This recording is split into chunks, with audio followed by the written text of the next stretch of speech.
Sometime in the late 1960s, Porsche decided that it needed a luxury GT in its line. The design brief was simple. It needed to strike the best balance between sports and luxury. To do this, it was decided that this car needed a large displacement engine. Two engines were proposed. The first was a V10 engine based on a VW straight 5, which was rejected by Porsche because they didn't want to harm their prestige. The second was a 4.5 litre, 176 kilowatt V8, which found its way into the Porsche 928.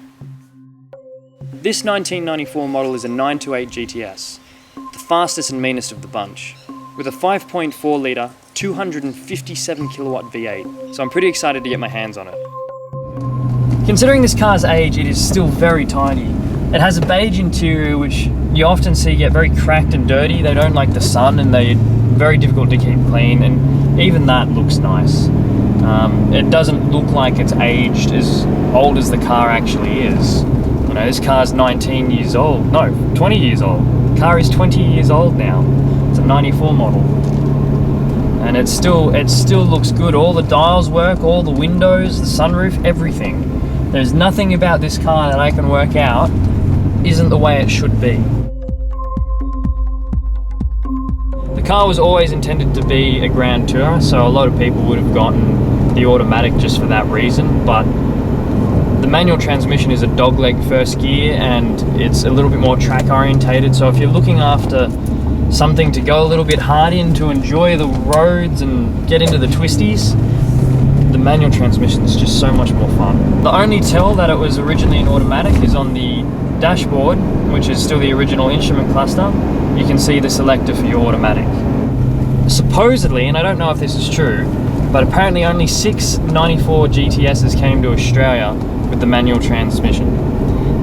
This car wasn't actually one of those cars. This car was converted to a manual at a later date. It was done using all factory parts, so it's got the same gearbox that the manuals would have and all the same gear, and it really is a better car for it.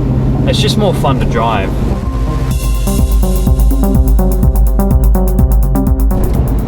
There's one thing about this transmission that has been altered.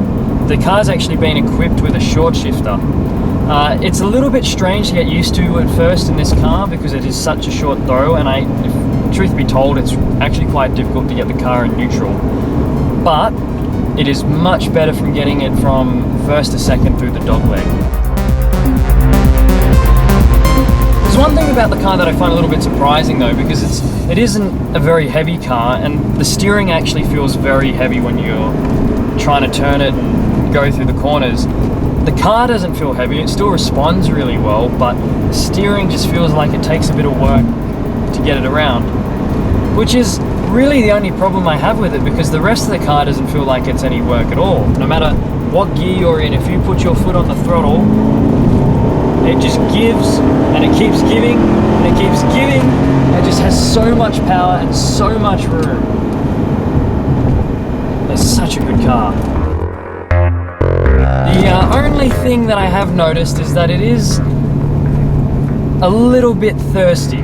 We haven't been driving that hard all day, and it very rarely does the fuel gauge go below 20 litres per 100 kilometres. So if you're looking at this for a daily driver, you might want to think of something a little bit more economical.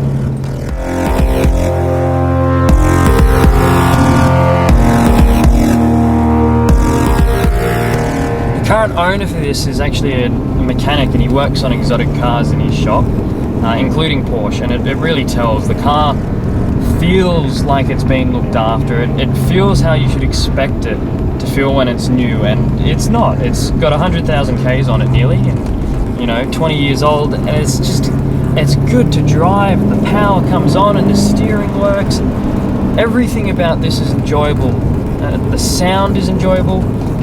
Speaking of that, one of the few modifications that's been done to the car is that it has high flow cats, and they just add that little bit more to the sound when you open it up without turning it into a drone in the cabin.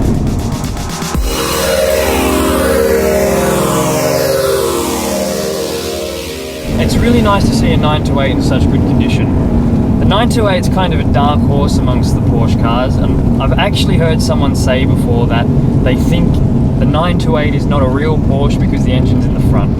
I think that's a real shame, because there's a lot of them that have been out there and they've been used and driven and abused, and they haven't been fixed up or maintained, and they end up really just being piles of shit. And this one's not. It is really nice to see a well looked after car, and it's enjoyable to drive a car that's got such good balance and so much power, and be able to enjoy it without being afraid that it's going to fall apart. One of my favourite things about this car is the center console box. So you normally use it to keep things like your sunglasses or whatever junk you got hanging around in the car.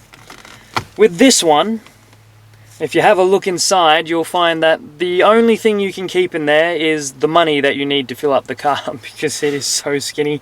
I don't even know why they bothered putting it there. When you get old vehicles like this, there's often a bunch of strange sort of quirks that kind of add a bit of character to the vehicle, and this one's got a few of them. The first one is this dot on the door handle. This glows in the dark, just in case you can't find the door handle. I don't know why anyone would think that was a necessary thing to put on the car, but it's there, it's fun, it glows in the dark, and everyone likes glow in the dark. Another thing, and this is probably my favorite, is these door pockets. They're really deep, so you might use it to put things like an envelope or a book or an iPad, and you go to put it in and it's gone. You can't get it out. It is so far into the car, there is no way to get it out. But there's a little button here, and if you press it, the side of the door opens up, and you get these massive deep pockets that just go right down inside the car.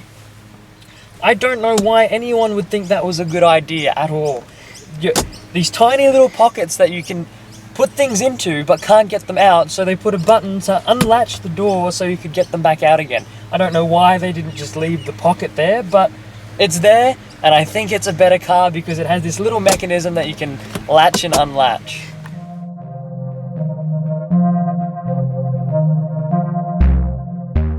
The coolest quirk that this car has is by far its headlights.